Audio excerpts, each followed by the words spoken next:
Hello and welcome back to the channel. Hey guys, I really would like to reach 1,000 subscribers by October, okay? Before October. So please help me and click that little subscribe button for me. I mean, after I get my 1,000, if you don't want to be here, you could leave. But I want you to stay. But please hit the subscribe button for me and help a girl out, okay? Not a girl, a woman, because I'm 41. I ain't no girl, I'm a woman, okay? Calm down. But anyway, today we're talking about tiny homes and people that regret buying them. A lot of people have been convinced to buy these stupid little tiny homes because they're more affordable. Yeah, okay. Nothing around these parts are more affordable these days. They want to take all of your money, every single dime. They don't want you to have nothing left over. They don't want you to have any space. What did that guy say? You'll own nothing and you'll be happy. You'll own nothing and be happy. I'm not going to get started though. Let's see what the people have to complain about. Oh, look, another tiny home company going out of business. And this story has been repeated a million times. I like this lady right here. She really advocates for manufactured homes. I went to go look at manufactured homes. It was Clayton. Yes, I know Clayton is terrible, but I've learned that it's not technically Clayton Homes. Not technically. It's the construction people. I forgot what it's called. I can't think of it. It's on the tip of my tongue, but it's the people that come and put it on land and put it together for you, and that'll be different in every single state. So some people have good experiences and some people have bad experiences. So it's not necessarily the Clayton company. It's the person that, dang, I wish I could think of the word, that drives it down and puts it together and all of that. Anyway, she advocates for those are really nice on the inside. They can be bigger than some apartments. Because what happens is this: every tiny home company that starts off goes out with a bang. They actually bigger than like some traditional homes, because a lot of those things are like 15, like double wides can be 15 to 2,000 square feet, and you're not going to get that in a traditional home, like in a regular neighborhood, for less than 300,000 these days. They have a huge social media marketing campaign, and they make these homes very affordable and appealing to the masses. These people start collecting deposits and even full payments for these houses, and they get too big too fast. They can't keep up with the amount of orders that they've placed, and they get in over their heads because they won't say no when they can't do those homes. Sure enough, over time, you start seeing more and more people start making these complaints online about the tiny home they didn't get. And then the builders start making excuses on why they haven't gotten their tiny home. I never got it. What's his latest excuse? They're not talking to me anymore. And then within a year, you see them file for bankruptcy. You never get your home and you never get your money back. That is highway robbery. And some of them are very malicious, and they never intended to build these houses in the first place. They made these demos just to collect the deposits and skate out of town before they got caught. And eventually they do get caught. But here's one thing you need to understand if you are buying a tiny home. Please find somebody reputable that's been in the business for at least 2 years. Find out where they have these homes located at, other than their lot. Find actual customers and see if you could visit their home. A lot of people are going to tell you no, but some people will talk to you on the phone. Start joining Facebook groups and looking on Reddit to see if anybody's had any discussions about that particular company. And just beware out there. Buyer beware. Secure your deposit ahead of time. Only put down a deposit. Don't put the full amount, because a lot of times they'll say, "Oh, put down the full amount and we'll rush your order." I've seen people lose tens of thousands of dollars by doing that. I live in a tiny home, and here are 5 reasons why I hate it. Number one, since it's only 399 square feet. 399 square feet? Ooh, child, I know I couldn't handle that. Even with me by myself. My first apartment, how much? That had to been like 600 square feet maybe. It was a 1-bedroom flat, bathroom, a little dining room space, a little kitchen, a little living room. But 300, I'd probably go crazy in that space. I hear every single noise that goes on outside. So if a tiny tree branch falls, I hear it, and it sounds like it's in the house. Number two is the water heater. My shower literally only gets hot for like 5 minutes. After that, it's cold because it only fits such a small water heater. I haven't looked into it to see if I can make the water heater bigger, but I need to do that ASAP because it's horrible. Number three is the AC. So I have 2 mini splits, one in the downstairs bedroom and then one in the living room area right by the staircase. And I'm a hot sleeper. whatever. So I would have wished that I would have gotten the other mini split inside of the loft area where I'm sleeping, because I have to have a fan directly on me. Number 4 is it took me forever to figure out how I could get Wi-Fi inside of my house, because I was using my parents' Wi-Fi, and since the top of the roof is metal, it was very hard to share the Wi-Fi even though I'm so close to my parents. So I had to buy a specific thing and figure it out. But for a long time it would cut in and out and I would never have any Wi-Fi or service. Now, honestly guys, that's it. I can't think of anything else that I hate about my tiny house. Now, okay, for a young single person, it sounds like she lives like in her parents' backyard. That's understandable, but you definitely can't do anything with a family, or maybe even like an older woman or man or something. I don't know though. I just wouldn't like the space. Like, I would feel claustrophobic, I'm sure. There are 4 reasons why tiny homes are terrible investments. With housing costs at an all-time high and the Fed signaling rates will likely not be coming down anytime soon, many people have started looking at tiny homes as an option. But here's why that could be an unwise choice. Number 1, depreciation. While standard homes appreciate at 3 to 5% a year, you can expect a tiny home to depreciate similar to that of an RV. After just 3 years, expect to lose 30% of the original value, and after 10 years, you'll be down 62%. Number 2, expensive to build. A tiny home on average costs $300 to $400 per square foot to build, while a traditional home is closer to $150 to $200. You might say it's because you're cramming a lot into a small space, and I would argue back saying, do you want to live crammed? Number 3, utilities. Tiny homes are typically set up to operate off-grid, which can have many drawbacks. When compared to a traditional home, they are 1, unreliable, 2, more expensive, and 3, a hassle to set up. Emptying black and gray water tanks is always going to be gross. Number 4, zoning and legal issues. This is probably my biggest concern with tiny homes. It could be extremely difficult to find somewhere to place it. With most governments classifying them as RVs, zoning is going to be a real headache. See, and that's the issue. Like, they'll give you options, solutions to the housing problem or whatever, but then you spend your money right here, but then you go and try to get legit and get this put somewhere on some land, and then, oh no, there's zoning issues. Oh no, you can't, this land can't take a home on it. You know, you can't get your electricity out here. Like, there's always something in the way of doing something. Like, why can't we just live? Why can't we just live off the land? Why can't we just, like, why do we have to have all of this extra stuff? Okay, I want to build a house with some bricks and get the electricity. I think it comes from the tree or the ground or something.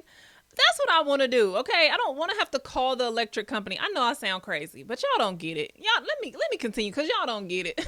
I understand the advantages of a tiny home, but owning one could put you further away from owning a traditional home, which historically speaking is one of the best investments you can make. Historically speaking. Now, what about this current inflation that we're going through and this craziness in the housing market? What about that, sir? Because houses are ridiculous. Right here just comes out. For a couple seconds I did contemplate returning the house, because I thought that when you get a new house, you know, it was going to be new and there was going to be no issues. Well, I was wrong. I had a reality check. Here I'm just like, you know, pointing out all of the things that were wrong. There was no cutout left for the dishwasher. There was a ton of cracks in the house. They gave me a refrigerator that was gray and stainless steel instead of black and stainless steel. And then, like, there was a crack in the floor and the drawer was messed up. These are all things that could be fixed, and I didn't know that some of these things come along with, like, just the house being moved. I was made aware of that towards the end. So I called, and they actually had somebody come out within 2 days, which was amazing, to fix everything. And he did everything that he was supposed to do, plus more.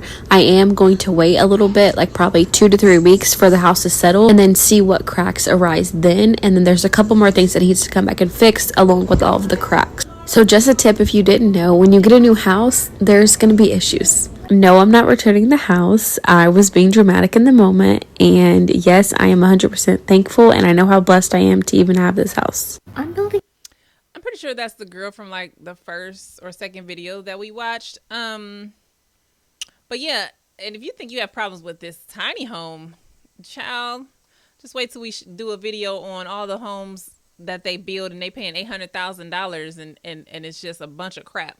Like, I don't understand, why is this place so greedy? Like, they used to take pride in making homes and making cars. Now it's literally like some worse than Legos, okay? They just throw things up with the cheapest materials possible, and nothing lasts anymore. And charge you an arm and a leg on top of that. A tiny home, and I would like to preface by saying don't do it.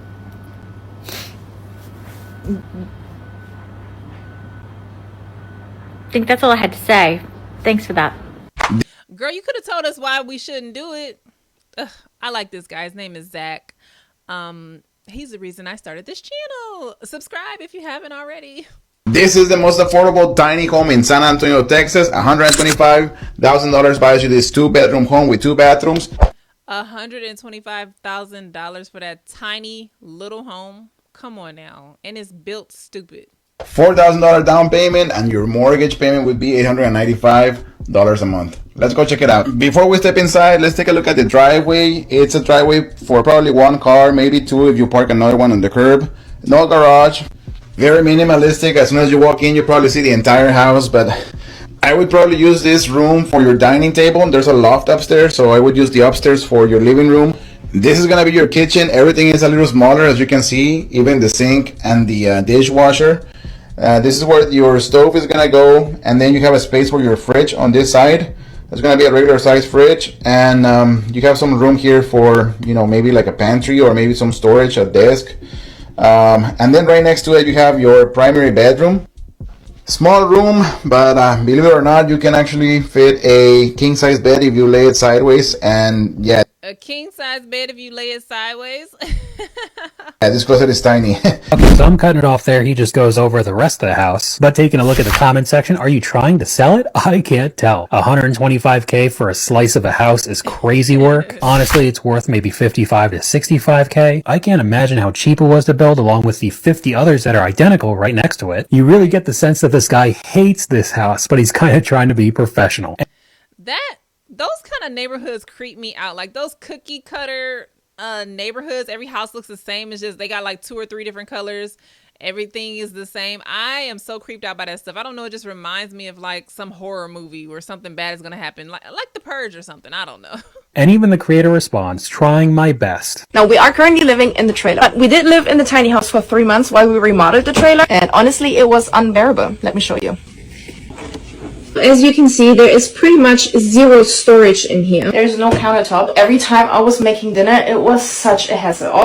Well, the thing about a tiny home is you need to be a minimalist. If that's what you're going to choose to do, you can't have a bunch of material things just laying all around because you barely have any space to do anything. All those 2 shelves, this one is way too high. Can't really store anything. I also don't have any real kitchen cabinets. And my parents-in-law will be spending 6 months here. I want them to feel like they're not living in a shed. Yes, it's a 10 by 24 shed turned into a tiny house. But that does not mean that you have to feel like you're living in one, right? It's just no storage, no closet, no nothing. So the only thing where you can put your clothes is this 3 little compartment thingy, and then under the bed. That's just no way to live. So my plan is to put also some high cabinets next to the bed, maybe some hanging storage and some hanging cabinets on top of the bed. I don't think there's anything I can do in this bathroom. That's just what it is. I mean, that's just the first thing that came to my mind. I'm pretty sure there's 1 million more things that I hate about living in a tiny house. It wasn't that bad, but it was pretty bad. Well, I feel like the first thing that comes to mind when thinking about living in a tiny home would be that there's not nearly as much space as you think, or that you're used to. So yeah, you're probably not going to have a lot of storage and space, at least for this example. She wasn't permanently living in there, she was just remodeling her other place, but it also sounded like her parents are now going to live there, which I mean, to each their own. I'm not super into it, especially when you start seeing some of the prices of these things. The worst mistake that you can make when living in a shed house is not thinking about ventilation. Behind me is our old converted shed temporary house. I do not miss that thing at all. Is it an adventure? Yes. Would I do it again? Hell to the no. Unless I had to, I guess. I don't know. Usually they're a very small space. Air really needs to be moving because it can cause a lot of things that you don't think about. A lot of these things, they don't have vapor barriers in them. Very tiny space, a lot of moisture builds up. Mold issues, it can cause respiratory issues. So I definitely advise putting a bunch of windows, and definitely suggest if you have a loft, using like a hole saw and making holes just to like keep that air moving. As far as the worst things, that's pretty much the first thing that came to mind.